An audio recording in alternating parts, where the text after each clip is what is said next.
Hi friends, Victor Costa, peace, love, and muscles. Hope you're doing well. I wanted to share with you today the top 3 things that I think you should stop doing immediately in order to make more gains. Now, this might come as a surprise to some people, but I will tell you that from experimenting with my own body for a very long period of time and also experimenting with clients and finding out what's held them back, these are the things that I have noticed that if we stop doing immediately, we will actually recover faster, make more gains, and have more satisfying results from our fitness and bodybuilding efforts. The first one is to not do workouts that professional bodybuilders are doing. Unless you're a professional bodybuilder and you are taking into your body the same energy, and when I say energy, I mean food, supplements, drugs, whatever, in order to recover, you should not be doing the same workout. A regular person, a person who is natural, cannot be creating that much body trauma, body part specific trauma, as well as the overall unit trauma, and expect to recover just like a professional bodybuilder would.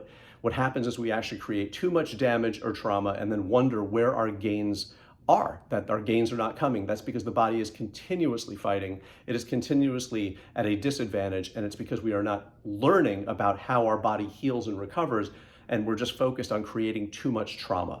If you follow the same workout as somebody who is a professional bodybuilder, there's a good chance that you're not going to yield the same results. I tried that myself. For years, I would look in a magazine, I would say, oh, this is what so-and-so does. I'm gonna do that, I'm gonna get those results. And it took a lot of work and a lot of years to realize that it wasn't me, that I wasn't doing anything wrong. I just didn't have the same resources in my body, and I wasn't taking the same things they were in order to recover from those workouts.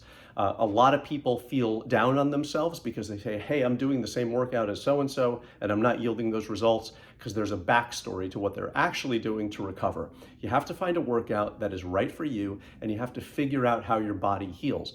Bodybuilding and making progress as a natural is more a result of understanding how your body heals and recovers than how much damage or bodybuilding trauma that you can cause to your body.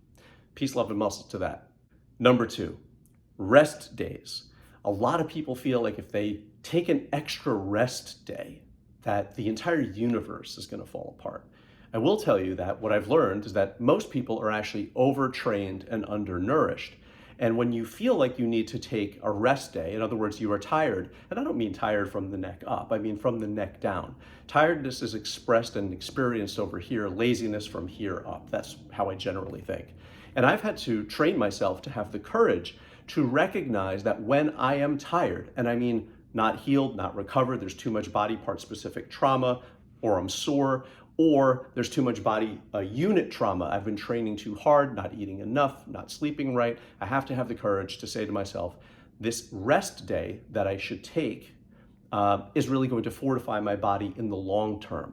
And I'm not in the best place to accept the training, and my body's not in the best place to accept the training when I am tired. So sometimes this feeling comes on a day when I've already taken a rest day. So God forbid I take 2 in a row. It's taken me a lot of courage to leave my apartment, head over to the gym, and then say to myself, wait a minute, I really shouldn't be doing this today because my body is telling me it shouldn't. So what I'm encouraging you to do is to not necessarily only stick to that schedule. This is my rest day. This is when I can take off. You have to be more flexible with that, and you have to listen to your body. So taking that extra rest day here and there when you know you need it and not trying to override that program will do your body good, I promise. Number 3, eating enough food. Now, a lot of people are trying to gain weight, gain muscle for the most part, right? That's a lot of my community seems to be in that position. And they weigh 175 pounds and they want to get to 200 pounds. So they look up some diets, they look up some training programs, and they start eating today for a 200-pound person when they weigh 175. This is extremely uncomfortable. This is an assault on the body as far as I'm concerned. And the body really doesn't know how to adjust to that radical shift in consumption and energy. So what happens? The muscle doesn't really come on like we thought. The weight doesn't come on like we thought. We wind up getting disappointed and having to take it off anyway later on because it's not right. It doesn't feel good to eat that much, especially when you're shifting from 175 to eating for a person who's 200. So what we're doing wrong is that we're actually trying to eat for a person who's 200 pounds when we currently weigh 175.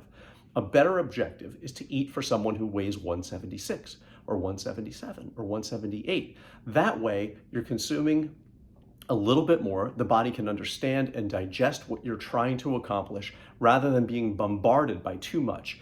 Most people get on these gaining programs and they start eating for their ultimate goal weight today. Remember, between 175 and 200, there's 25 pounds. So you can set that goal anywhere along that line. For me, setting a goal of 176, 177, 178, eating a couple of hundred more calories per day rather than eating a couple thousand more is going to be much more palatable for you. The body will accept it better, and you will make those gains along the way. And you'll actually be able to sort of see what you're working with all along rather than being uncomfortable or putting on a suit that doesn't quite fit and then having to tailor it anyway. So anyway, guys, these are the top 3 things that I would stop doing immediately for better gains. In the description portion of this video, please check out my free audiobook. It's called Uncommon Fitness and Bodybuilding Knowledge. It's 12 chapters of me taking you through the things that I think are most essential for natural bodybuilding and fitness gains. I love you all. Peace, love, and muscles. Don't forget to subscribe and also ding the little bell and get the free audiobook in the description. Please take care.